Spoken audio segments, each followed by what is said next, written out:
ગુજરાત સરકાર અને Ahmedabad municipal corporation હસ્તગત આવેલા તળાવોમાંથી દબાણ દૂર કરીને તળાવનું બ્યુટિફિકેશન કરવાની પ્રક્રિયા સરકાર દ્વારા કરવામાં આવી રહી છે, ત્યારે અમદાવાદમાં ચંડોળા અને ઈસનપુર તળાવમાંથી ગેરકાયદે દબાણો દૂર કરાયા પછી આજે 20 જાન્યુઆરીના રોજ શહેરના વટવા વિસ્તારમાં આવેલા વાંદરવટ તળાવમાંથી ગેરકાયદે દબાણો દૂર કરવા તંત્ર દ્વારા મોટા પાયે ડિમોલિશન કામગીરી શરૂ થઈ છે।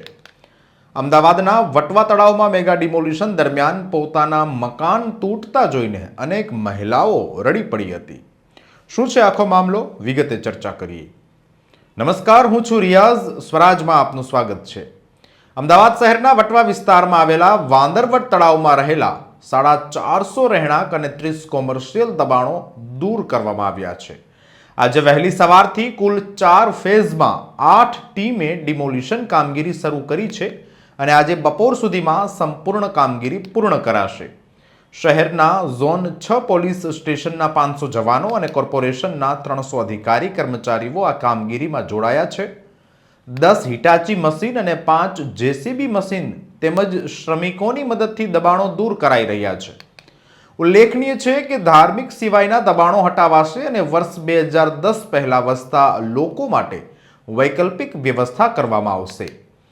વાંદરવટ તળાવમાં ગેરકાયદે રીતે રહેનારા તમામ લોકોનો સામાન હાલ રોડ ઉપર છે, જેથી તેમને ઠંડીના સમયમાં ઘર વિહોણા ન રહેવું પડે તે માટે નજીકના આશ્રય ગૃહમાં ખસેડવા માટે એએમટીએસ બસમાં લઈ જવામાં આવી રહ્યા છે। ડિમોલિશન કામગીરી કેવી ચાલી રહી છે, પહેલા તે જોઈએ।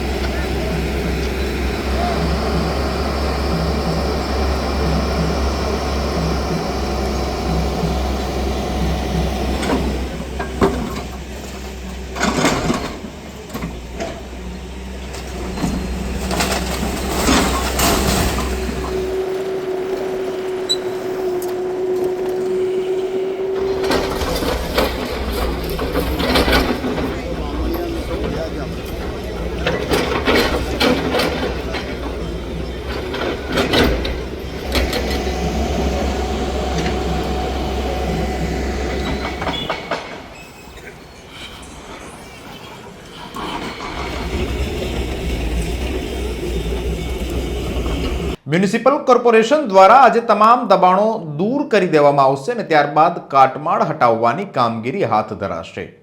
સ્થાનિક લોકો દ્વારા તેમના મકાનની ઈંટો અને લોખંડ સહિતનો અલગ અલગ સામાન એકત્ર કરી લે, જે બાદ આ તમામ કાટમાળ દૂર થઈ જશે। આ મેગા ડિમોલિશન ઓપરેશન માટે અમદાવાદ મ્યુનિસિપલ કોર્પોરેશન દ્વારા ખાસ પ્લાન તૈયાર કરવામાં આવ્યો છે, જેમાં એસ્ટેટ વિભાગની કુલ 10 ટીમો કાર્યરત છે। નોંધનીય છે કે અગાઉ કોર્પોરેશન દ્વારા તમામ દબાણકર્તાઓને સ્વેચ્છાએ જગ્યા ખાલી કરવા માટે કાયદેસરની નોટિસ આપવામાં આવી હતી। તેમ છતાં કેટલાક રહીશો દ્વારા બાંધકામ દૂર ન કરાતા આખે તંત્રએ જેસીબી અને બુલડોઝરની મદદથી તોડી પાડવાની ફરજ પડી હતી। અમદાવાદ કોર્પોરેશને આ વખતે અમદાવાદ કોર્પોરેશને ઘર વિહોણા લોકો માટે વિશેષ વ્યવસ્થા પણ કરી છે। કામગીરી દરમિયાન રહીશોને તેમનો સામાન ખસેડવા માટે એએમટીએસ બસોને સ્ટેન્ડ બાય રાખવામાં આવી છે। જે પરિવારો પાસે રહેવાની વ્યવસ્થા નથી તેમને મ્યુનિસિપલ કોર્પોરેશન દ્વારા સંચાલિત શેલ્ટર હોમમાં ખસેડવાની સુવિધા આપવામાં આવી છે। તંત્રના જણાવ્યા પ્રમાણે આ કામગીરી પૂર્ણ થવાથી તળાવની જળ સંગ્રહ ક્ષમતા વધશે અને આસપાસના વિસ્તારોમાં જળબંબાકારની સ્થિતિમાં સુધારો જોવા મળશે। અમદાવાદ મ્યુનિસિપલ કોર્પોરેશનના ડેપ્યુટી મ્યુનિસિપલ કમિશનર ભરત પરમાર અને રિદ્ધેશ રાવલ તેમજ આસિસ્ટન્ટ કમિશનર સહિતના ઉચ્ચ અધિકારીઓ વાંદરવટ તળાવ ખાતે હાજર છે। વાંદરવટ તળાવની 58,000 ચોરસ મીટર જગ્યા ખુલ્લી કરાશે। 430 રહેણાંક અને 30 કોમર્શિયલ દબાણો દૂર કરવાની પ્રક્રિયા ચાલી રહી છે। 10 હિટાચી અને 5 જેસીબી દ્વારા સમગ્ર પ્રક્રિયા કરવામાં આવી રહી છે।